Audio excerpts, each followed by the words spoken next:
প্রশাসন কিন্তু ভেঙে গিয়েছে। যে প্রশাসন, এই প্রশাসন তো আওয়ামী লীগেরই প্রশাসন। আপনি একজন উপজেলা যে নির্বাহী কর্মকর্তা, সে আওয়ামী লীগ আমলে নিয়োগপ্রাপ্ত। একজন জেলা প্রশাসক, উনি আওয়ামী লীগের সুবিধাভোগী। একজন এসপি, তিনি আওয়ামী লীগের সুবিধাভোগী। এই লোকগুলিকে আপনি প্রশাসনে রেখে আপনি কি সংস্কার করেন? তাহলে এই লোকগুলোকে প্রশাসনে রেখে একটা সুষ্ঠু নির্বাচন কিভাবে হবে? এটাই তো না, এই লোকগুলিকে আপনি এখন যেই সময়টা ছিল, এই সময় কিন্তু তারা চুপ ছিল প্রথমে, যে না আমাদের এই সরকারের কথা শুনতে হবে। এখন কিন্তু তারা নড়ে চড়ে বসেছে যে না, তাহলে দেখা যায় এখানে যেহেতু ষড়যন্ত্রের আভাস পাচ্ছি। আপনার পুলিশের এখানে যান, আপনি পুলিশ আপনার কেস দেবে না, পুলিশ আপনার কোনো কথাই জনগণের শোনে না।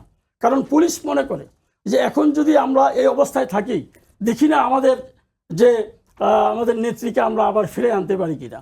সেই জন্য কিন্তু তারা এই ষড়যন্ত্রে, পুলিশ প্রশাসনও লিপ্ত, ম্যাক্সিমাম পুলিশই এখানে লিপ্ত। আপনার একজন থানার ওসি, সে তো আওয়ামী লীগের নিয়োগপ্রাপ্ত। মানে পুলিশ প্রশাসনও কি চাচ্ছে নির্বাচন পিছিয়ে যাক, এরকম কিছু? না, পুলিশ প্রশাসন নির্বাচন পিছিয়ে না, পুলিশ প্রশাসন এই ষড়যন্ত্রের সাথে যুক্ত। তারা মনে করে, কারণ পুলিশ আগের চেয়ে আরো বেশি খারাপ হয়ে গেছে। আমরা যে থানা ঘেরাও করছিল, জনগণ কেন ঘেরাও করছিল?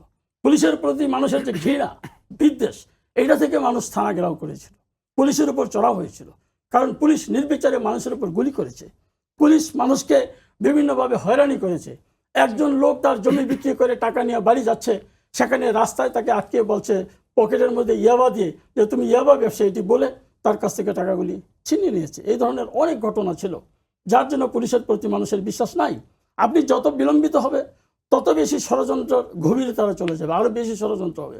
এই জন্য আপনি দেখেন একটা বিষয় ফেসবুকে প্রায় আপনি দেখেছেন কিনা, বিচারপতি শাহাবুদ্দিন সাহেব 90 দিনের ভিতরে একটা সুষ্ঠু, অবাধ, নিরপেক্ষ নির্বাচন দিয়ে গেছেন।